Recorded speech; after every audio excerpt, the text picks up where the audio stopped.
human rights lawyer Salah al-Hashimi joins me now live. Thanks so much for speaking to us.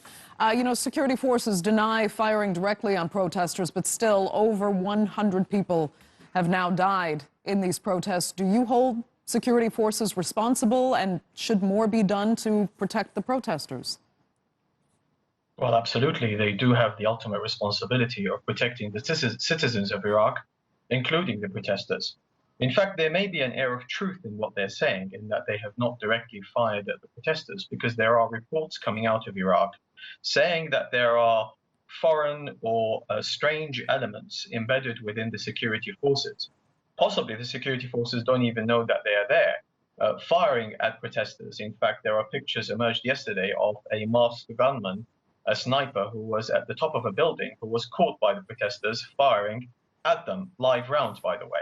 So at the moment, Iraq is in such an unstable situation that really anything could happen. By the way, I've listened to your report, and the fact that the government, or the so-called government in Iraq, has announced that there are around about 100 casualties. The reports coming out of alternative media, i.e. the social media, and committees of the demonstrators do speak of far higher numbers of people who have been killed as a result of these protests. And therefore, we should not take what the Iraqi government or the security forces are saying as being the truth, simply because the streets are out of control. The government cannot really keep count of who is going missing or who is killed, and therefore there's very little credence in what they're saying. Right. But can I ask, whose interest is it really in? You talk about these reports of masked gunmen actually firing on protests. Whose interest is it in to create that kind of chaos and, effectively murder some innocent people? Yes, that's a very interesting question. It is the side who is wanting that these protests are crushed with an iron grip, because they are now out of control. And the only way to bring them under control is to use might, military or security power. Now, there is absolutely no, I think, shadow of a doubt that there are foreign interests in Iraq, particularly from a named neighboring country.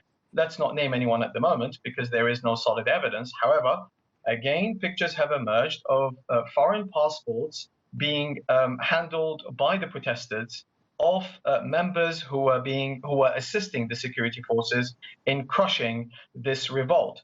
And therefore, it is in the interest of the side that wants to crush this, I say it again, this revolt with an iron grip to do this. And therefore, there are many interests going on in Iraq, particularly foreign ones. And I would cite Syria. Once there was a revolt in Syria, a foreign power came in and assisted the Syrian government in order to crush the revolt in Syria. Now, you know who this power is. Once the evidence is readily available, I will name who it is. But at this moment in time, I would wish to contain credibility and therefore not name anybody. But there are foreign powers who would like this revolt to be crushed, regardless of how many civilians or how many innocent people are killed in the process. Okay, everything needs to be investigated. Let me ask you this then. In Sadr City, from what we're hearing, the army has basically handed over responsibility to police. Is that a better option? Well, if we're talking about masking the incidents, then I would say yes, because the police are more intertwined with dealing with civilians. However, if we're talking about reality, a change in reality, then I would say no, because the security forces are ultimately commanded by the same forces that would want to crush the revolt, and therefore there would be no difference. Okay. Salah al-Hashimi, we're going to have to leave it there. Thank you, though, so much for joining us. We do appreciate it.